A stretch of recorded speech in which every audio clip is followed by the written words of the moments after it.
नमस्कार मित्रों, हूँ Hiren Singh Patel, supervisor instructor electrical group ITI Gandhinagar. आजना वर्च्युअल क्लासरूम ट्रेनिंग प्रोग्राम में आप सौનું हार्दिक स्वागत करूँ छूँ। આજે આપણે MCB એટલે કે મિનિએચર સર્કિટ બ્રેકર વિશે તાલીમ છ માહિતી મેળવીશું। સૌપ્રથમ આપણે MCB એટલે કે મિનિએચર સર્કિટ બ્રેકર વિશે માહિતી મેળવતા પહેલાં તેનો પરિચય જાણવો જરૂરી બને છે। તેથી આપણે સૌપ્રથમ એનો પરિચય મેળવીએ। MCBનો પરિચય અત્યારે ઔદ્યોગિક, કોમર્શિયલ અને રેસિડેન્શિયલ એટલે કે ગૃહ વાયરિંગના ઇલેક્ટ્રિકલ ડિસ્ટ્રિબ્યુશનમાં સતત સુધારા થતા આવ્યા છે।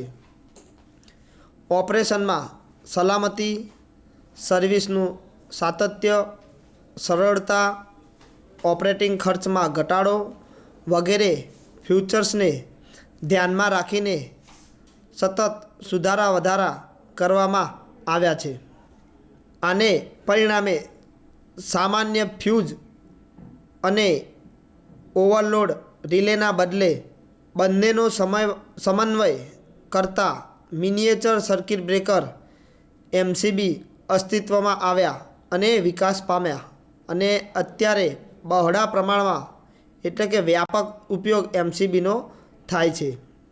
મિનિએચર સર્કિટ બ્રેકર નોર્મલ પરિસ્થિતિમાં તથા એબનોર્મલ પરિસ્થિતિમાં એટલે કે ઓવરલોડ અને શોર્ટ સર્કિટમાં સર્કિટને ચાલુ તથા બંધ કરવા માટેનું કોમ્પેક્ટ ઇલેક્ટ્રોમિકેનિકલ ડિવાઇસ છે। MCB એ એબનોર્મલ પરિસ્થિતિમાં ઓટોમેટિકલી એટલે કે સ્વચાલિત રીતે ટ્રીપ થાય છે। MCB એ એર સર્કિટ બ્રેકરની નાની આવૃત્તિ કહી શકાય।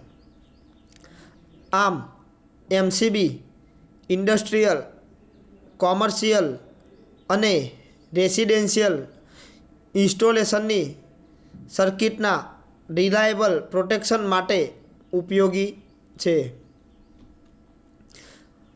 હવે આપણે MCBની રચના તથા તેના કાર્ય વિશે સવિસ્તૃત માહિતી મેળવીશું। MCBમાં ઓવરલોડ સામે પ્રોટેક્શન માટે થર્મલ પ્રકારનું ડિવાઇસ વપરાય છે। આ બાયમેટાલિક પ્રકારનું ડિવાઇસ છે। જ્યારે અવરોધમાંથી કરંટ પસાર થાય છે ત્યારે તેમાં I²R પાવર લોસ થાય છે અને આ પાવર લોસને કારણે તેમાં ઉષ્મા ઉત્પન્ન થાય છે। જો સેટ કરેલી કિંમતથી વધારે કરંટ પસાર થાય તો વધારે ઉષ્મા ઉત્પન્ન થાય છે અને આના કારણે બાયમેટાલિક કોન્ટેક્ટ ટ્રીપ મિકેનિઝમને ઓપરેટ કરે છે અને કોન્ટેક્ટ છૂટા પડે છે। એટલે કે આપણે સાદી ભાષામાં કહીએ તો જ્યારે MCBમાંથી સેટ કરેલ કિંમત કરતાં વધારે કરંટ પસાર થાય તો અહીંયા બાયમેટાલિક રિલે ઓપરેટ થાય છે અને એના કારણે ત્યાં સર્કિટના કોન્ટેક્ટ છૂટા પડે છે। હવે જ્યારે સર્કિટમાં શોર્ટ સર્કિટ એટલે કે જ્યારે કોઈ શોર્ટ સર્કિટ થાય ત્યારે નોર્મલ કરંટ કરતાં ઘણો વધારે શોર્ટ સર્કિટ કરંટ વહે છે અને આ કરંટ ઇલેક્ટ્રોમેગ્નેટિક રિલે મારફત સેન્સ થાય છે અને તેના આર્મેચર દ્વારા ટ્રીપ મિકેનિઝમને એક્ચ્યુએટ કરવામાં આવે છે અને લોડ સપ્લાયથી આઇસોલેટ થાય છે। જ્યારે MCBમાં કોન્ટેક્ટ ઓપન થાય ત્યારે તેમાં આર્ક ઉત્પન્ન થાય છે અને આ આર્ક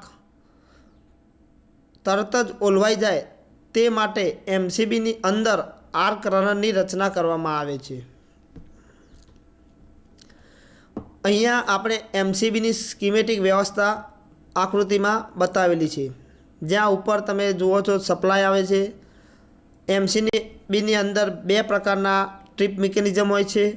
એક થર્મલ ટ્રીપ, એટલે કે જ્યારે પણ ઓવરલોડ થાય ત્યારે થર્મલ ટ્રીપ મિકેનિઝમ કામ કરે છે, અને બીજું છે શોર્ટ સર્કિટ. હવે શોર્ટ સર્કિટ થાય ત્યારે મેગ્નેટિક ટ્રીપ મિકેનિઝમ કામ કરે છે અને ત્યાંથી છેડા નીકળીને લોડમાં આવે છે.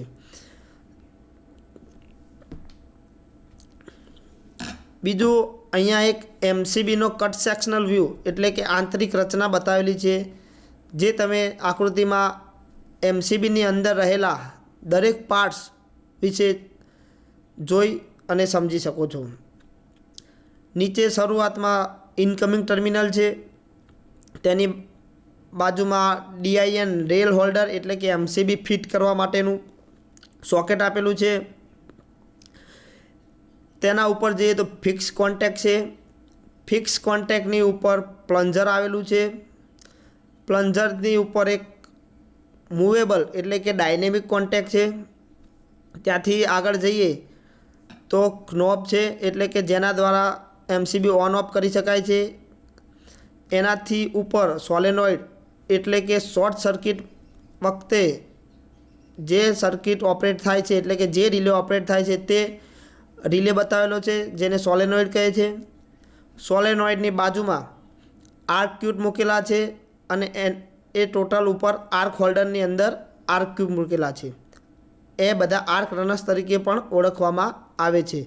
જ્યારે શોર્ટ સર્કિટ થાય ત્યારે કોન્ટેકમાં જે આગ લાગે અને તે આર્ક રનર દ્વારા ઓલવવામાં આવે છે. સોલેનોઇડની ઉપર એક લેચ યુનિટ બતાવેલો છે, જેનાથી મિકેનિઝમ વર્કિંગ કરે છે. એના ઉપર એક બાય મેટાલિક સ્ટ્રીપ બતાવેલી છે અને બાય મેટાલિક સ્ટ્રીપ એ બાય મેટાલિક કેરિયરની અંદર ફિટ કરેલી છે. ત્યારબાદ આઉટગોઈંગ ટર્મિનલ બતાવેલું છે. હવે આ ઉપરથી તમે જોઈ શકો છો કે એમસીબીમાં બે પ્રકારના પ્રોટેક્શન હોય છે. એક થર્મલ પ્રોટેક્શન અને બીજું છે ઇલેક્ટ્રોમેગ્નેટિક પ્રોટેક્શન. જ્યારે સર્કિટમાં ઓવરલોડ થાય ત્યારે થર્મલ પ્રોટેક્શનની મિકેનિઝમ કામ કરે છે, અને જ્યારે શોર્ટ સર્કિટ થાય ત્યારે સર્કિટમાં એમસીબીની અંદર ઇલેક્ટ્રોમેગ્નેટિક રિલે ઓપરેટ થાય છે અને એની મિકેનિઝમ દ્વારા સર્કિટના એટલે કે એમસીબીના ટર્મિનલને છૂટા પાડે છે અને આગળ કરંટને જતો બંધ કરી દે છે. આ આખી એમસીબીની આંતરિક રચના આપણે પાછળ વિડીયોમાં એનિમેશન દ્વારા જોઈ પણ શકીએ છીએ. હવે આપણે એમસીબીની બનાવટ વિશે જાણીએ. એમસીબીની ટ્રીપ મિકેનિઝમ ત્વરિત ઓપરેટ થાય તેવી બનાવવામાં આવે છે. જો તેમ કરવામાં ન આવે તો શોર્ટ સર્કિટ વધુ થઈને આગ લાગવાની શક્યતા રહે છે અને વાયરિંગ બળી જવાની પણ શક્યતા રહે છે, જેથી એમસીબી તરત ફોલ્ટ કરંટે ટ્રીપ થઈ જવી જોઈએ. ફોલ્ટ કરંટ લાંબો સમય સુધી વહેવો જોઈએ નહીં તેવી એમસીબીની ડિઝાઇન બનાવવામાં આવે છે. એમસીબીના અંદરના કોન્ટેક્ટની ટ્રીપ પર સિલ્વર ગ્રેફાઇટનું પડ ચડાવવામાં આવે છે, જે પીગળી ન જાય તેવું સ્ટીન્ડર્ડ મટીરિયલનું બનેલું હોય છે. એમસીબીની બોડી ફ્લેમ પ્રૂફ મજબૂત પ્લાસ્ટિકની બનેલી હોય છે. આ ઉપરાંત બોડીનું material high dielectric strength, ઓછો વોટર એબ્સોર્પ્શન તથા ઓછા થર્મલ લિનિયર એક્સપાન્શન ધરાવતું હોય છે. MCB single pole, double pole, triple pole અને 4 પોલ માટે બનાવવામાં આવે છે. મોટા ભાગના એમસીબી ઓપરેશનમાં હોય ત્યારે દરેક પોલ દીઠ ઓછું પાવર કન્ઝપ્શન થાય એ રીતે બનાવવામાં આવે છે, જેથી ઓપરેટિંગ ખર્ચ ઓછો આવે. હવે આપણે એમસીબીની બનાવટ કેવી રીતે થાય છે તે સમજ્યા. ત્યારબાદ એમસીબીના બજારમાં લેવા જઈએ તો આપણે એમસીબીના સ્પેસિફિકેશન પણ જાણવા જરૂરી બને છે, અને એ આધારિત એમસીબીના સ્પેસિફિકેશન અહીંયા બતાવેલા છે. તમે આકૃતિમાં પણ દરેક પ્રકારની એમસીબી જોઈ શકો છો, જેમાં ફર્સ્ટ સિંગલ પોલ એમસીબી છે, બીજી ડબલ પોલ છે, ત્રીજી ટ્રિપલ પોલ છે અને ચોથી 4 પોલ એમસીબી બતાવેલી છે. એમસીબીના સ્પેસિફિકેશન જોઈએ તો ખાસ કરંટ રેટિંગ અને વોલ્ટેજ રેટિંગ. તો સૌપ્રથમ કરંટ રેટિંગમાં જોઈએ તો 0.5 થી 63 એટલે કે 63 એમ્પિયર સુધી બજારમાં અવેલેબલ હોય છે. વોલ્ટેજ રેટિંગ એના છે 240 થી 450 વોલ્ટ એસી તથા ડીસી માટે 220 વોલ્ટ. પોલની દ્રષ્ટિએ જોઈએ તો single pole, double pole, triple pole, single pole plus neutral અથવા અને 3 પોલ પ્લસ ન્યુટ્રલની એમસીબી એટલે કે 4 પોલવાળી એમસીબી બજારમાં અવેલેબલ હોય છે. એના સ્પેસિફિકેશનમાં IEC 898 1995 અને ઇન્ડિયન સ્ટાન્ડર્ડ 8828 1996 પ્રમાણે હોય છે. એમસીબીમાં short circuit breaking capacity 10 kilo ampere છે. એમસીબીની રેટેડ ફ્રીક્વન્સી 50 થી 60 હર્ટ્ઝ હોય છે. એમસીબીનું ઇન્સ્ટોલેશન પોઝિશન ગમે તે રીતે આપણે આપણી વ્યવસ્થા પ્રમાણે આપણે એને કરી શકીએ છીએ. એમસીબીનો ઇલેક્ટ્રિકલ એન્ડ્યોરશન 50,000 ઓપરેટિંગ સાયકલ કરતાં ઓછો હોય છે. તેનો મિકેનિકલ એન્ડ્યોરશન 1,00,000 ઓપરેટિંગ સાયકલ જેટલો હોય છે. એમસીબીનું માઉન્ટિંગ 35 mm DN રેલ પર ક્વિક માઉન્ટિંગ કરી શકાય છે. એમસીબીનું એમ્બિયન્ટ ટેમ્પરેચર -25 ડિગ્રી સેન્ટીગ્રેડથી +55 ડિગ્રી સેન્ટીગ્રેડ હોય છે. એમસીબીનો protection class IP30 Indian standard 2147 VDE 0106 છે. એમસીબીનો કનેક્શન ક્રોસ સેક્શન 1 થી 35 mm² છે. હવે આપણે એમસીબીના ફાયદા વિશે સમજીએ. એમસીબી શિલ્ડ પ્રકારની હોવાથી તે ટેમ્પર પ્રૂફ હોય છે. સામાન્ય વપરાશમાં લેવાતા HRC ફ્યુઝ અથવા રીવાયરેબલ ફ્યુઝ કરતાં એમસીબી સારું રક્ષણ આપે છે, કારણ કે એમસીબીનો ટ્રિપિંગ ફેક્ટર બહુ જ નજીકની કંટ્રોલ કરેલો હોય છે. એમસીબી પ્લગિંગ પ્રકારની ડિવાઇસમાં મળે છે, જેથી ચાલુ બસબાર ઉપર પણ સર્કિટમાં એમસીબીને જોડી શકાય છે. પાવર સપ્લાય બંધ કરવાની જરૂરત રહેતી નથી. એમસીબીનું રિપ્લેસમેન્ટ એકદમ સરળ છે. એમસીબીની ડિઝાઇન મોડ્યુલર છે, જેથી તેને જુદી જુદી રીતે કોમ્બિનેશનમાં ઉપયોગ કરી શકાય છે. એમસીબીની બનાવટ 3 પોલ માટે બનાવેલી હોવાથી તે 3 પોલ માટેની એમસીબી ગેંગ ઓપરેટેડ હોવાથી 3 ફેઝ લાઇનમાં સિંગલ ફેઝ થવાની શક્યતા રહેતી નથી, કારણ કે એક ફેઝ ડાઉન થાય તો તરત 3 પોલવાળી એમસીબી ટ્રીપ થઈ જાય છે, જેથી આગળ સપ્લાય જતો બંધ થાય છે. માટે સિંગલ ફેઝ થતું નથી. એમસીબી સ્વિચ તેમજ પ્રોટેક્ટિવ ડિવાઇસ એમ બંનેનું કાર્ય કરે છે, જેથી સર્કિટ અને સાધનને કંટ્રોલ કરવા માટે તથા રક્ષણ કરવા માટે વપરાય છે. એટલે કે એમસીબી તમે સ્વિચ અને પ્રોટેક્ટિવ ડિવાઇસ એમ બંને તરીકે ઉપયોગ કરી શકો છો. હવે આપણે જ્યાં નક્કી કરતાં વધુ લોડ વાપરવા દેવો ન હોય ત્યાં પણ આપણે એમસીબીનો ઉપયોગ કરી શકાય છે, જેના કારણે વધુ લોડ પડતા એમસીબી ટ્રીપ થઈને વાયરનું ઓવરહીટિંગ તેમજ સાધનનું બર્નિંગ થતું અટકે છે. આમ આપણે એમસીબીની ડાયાગ્રામ, એમસીબીની બનાવટ, એમસીબીની રચના, કાર્ય, ઉપયોગ તથા તેના ફાયદા વિશે જરૂરી વિસ્તૃત માહિતી મેળવી ને એમસીબી કઈ રીતે વર્કિંગ કરે છે, એટલે કે વર્કિંગ પ્રિન્સિપલ એનો શું, તે આપણે આગળના જે વિડીયો આવેલા છે, વિડીયો મૂકેલા છે અહીંયા, એ વિડીયો દ્વારા જોઈ શકીએ છીએ. અને આ વિડીયો એનિમેશન હોવાથી તમે એના એમસીબીનું વર્કિંગ કાર્ય વ્યવસ્થિત રીતે સમજી પણ શકો છો. આ વિડીયો આપણે યુટ્યુબ પરથી તાલીમ મેળવવા માટે ડાઉનલોડ કરેલા છે અને તે અહીંયા બતાવેલા છે. હવે આપણે એમસીબીના એનિમેશન વિડીયો જે મૂકેલા છે તે જોઈએ. What you see in the picture is the cross-section view of a circuit breaker. In this video, we'll understand exactly how the circuit breaker works and how the tripping mechanism cuts off the supply in case of fault current or faulty circuit.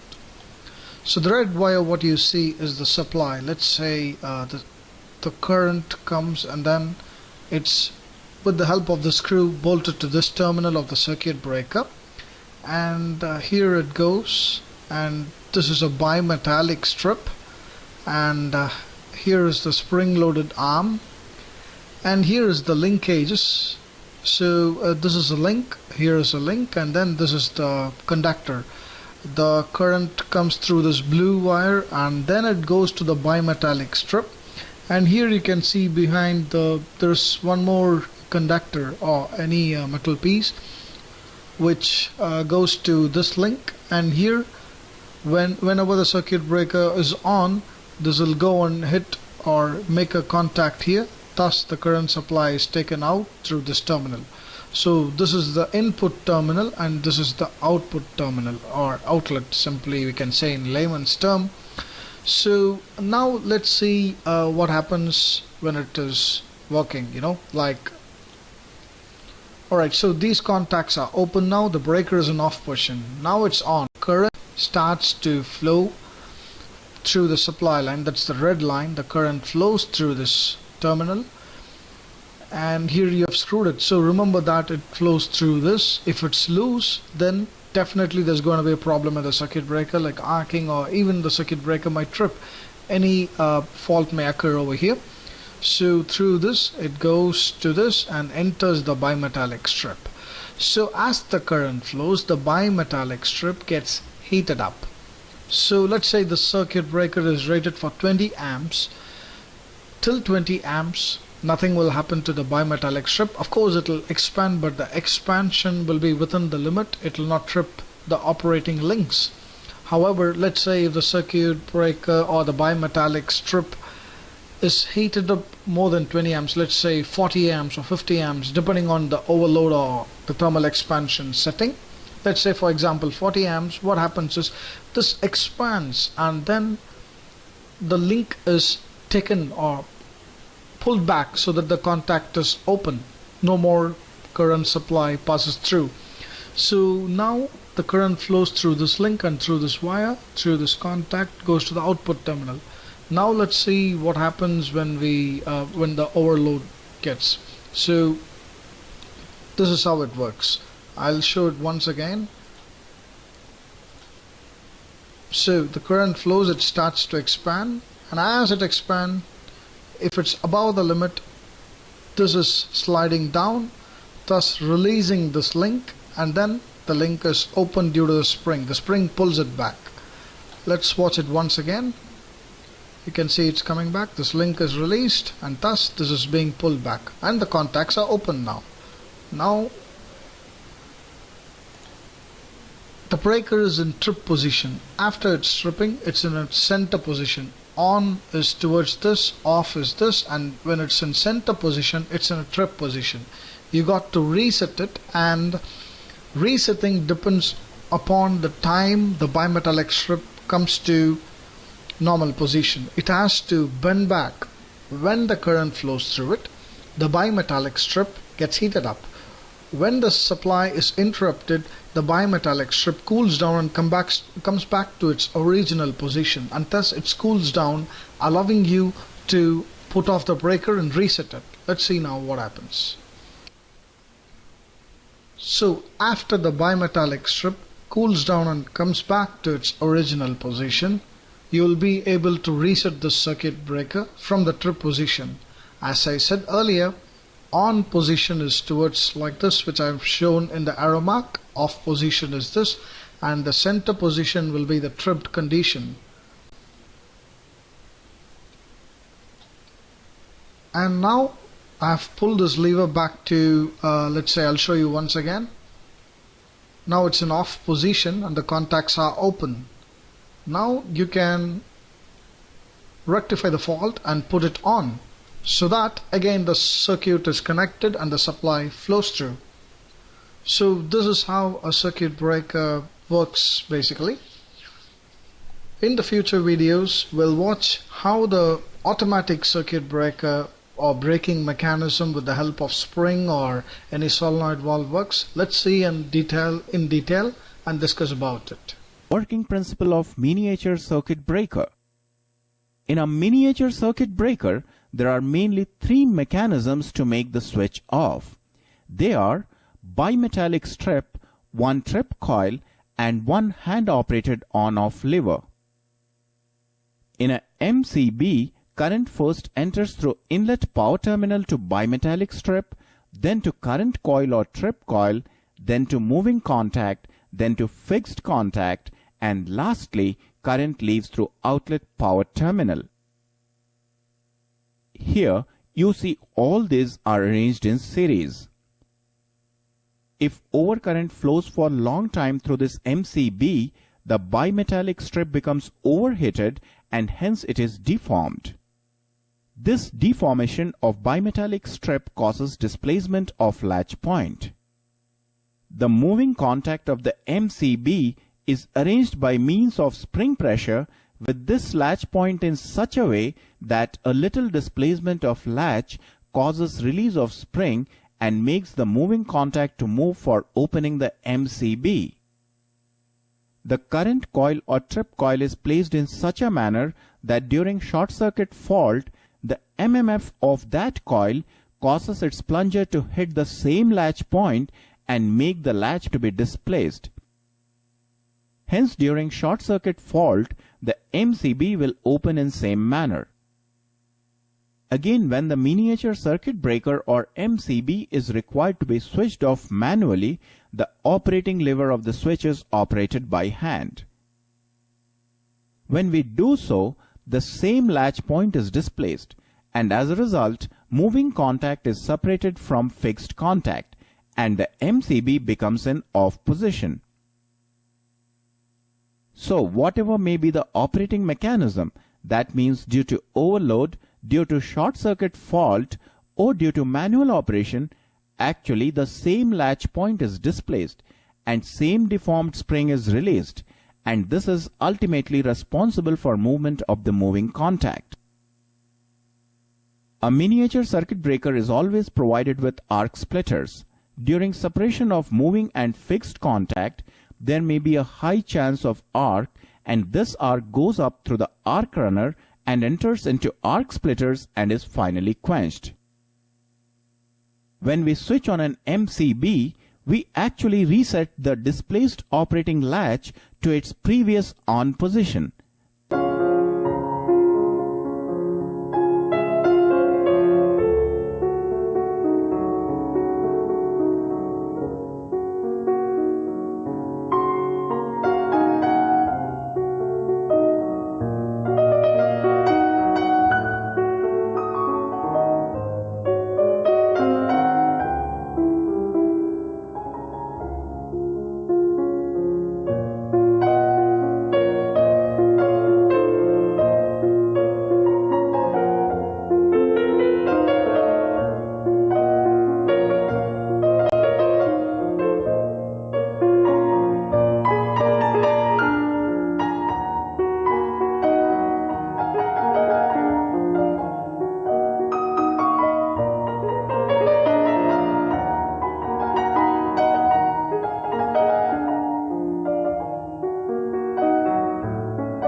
તાલીમાર્થી મિત્રો, તમે એમસીબીના YouTube પરથી download કરેલ જુદા જુદા 3 video જોયા અને ત્રણેય વિડીયોમાં એમસીબીનું ઓપરેશન એટલે કે વર્કિંગ પ્રિન્સિપલ એમસીબી કઈ રીતે કામ કરે છે તે બતાવેલું છે, જે તમે જોઈ શક્યા. અને એમાં એમસીબીની અંદર જે બાયોમેટાલિક રિલે એટલે કે બાયોમેટાલિક સ્ટ્રીપ થર્મલ રિલે કઈ રીતે કામ કરે છે અને એમસીબી ટ્રીપ થાય છે, તથા જ્યારે શોર્ટ સર્કિટ થાય ત્યારે કરંટ કોઇલ એટલે કે મેગ્નેટિક રિલે કઈ રીતે ઓપરેટ થાય છે તેના વિશેનું એનિમેશન વિડીયોમાં બતાવેલું હતું, અને જેના દ્વારા તમને એમસીબીનું વર્કિંગ વિસ્તૃત સમજી શક્યા છો એવી આશા સાથે આજનું આપણું આ એમસીબીનું લેસન અહીં પૂર્ણ કરીએ છીએ. આપ સૌનો ખૂબ ખૂબ આભાર.